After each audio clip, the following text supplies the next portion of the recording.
একটা কফি বানানোর শুরুতে সর্বপ্রথম আপনাকে পটার ফিল্টার গরম করে নিতে হবে ভালোভাবে। এরপরে ড্রাই করে নিতে হবে একটা শুকনা ডাস্টার দিয়ে।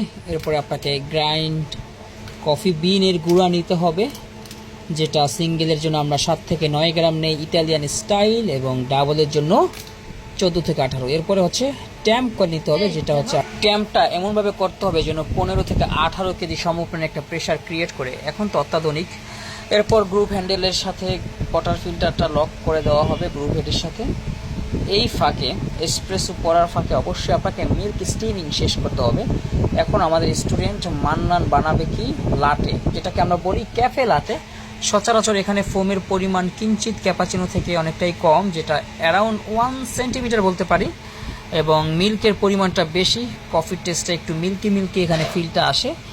যারা মোটামুটি সবসময় কফি ট্রাই করে না, মাঝে মাঝে করে, তাদের জন্য মূলত এটা। সো এরপরে উপর থেকে চিকন চিকন করে মিক্সিং করতে হবে সুন্দরভাবে, যেন ব্রাউন কালারটা কফির উপর অবশ্যই থাকে। মাঝখানে বরাবর ধাক্কা দিতে হবে হার্ড তৈরি করার জন্য।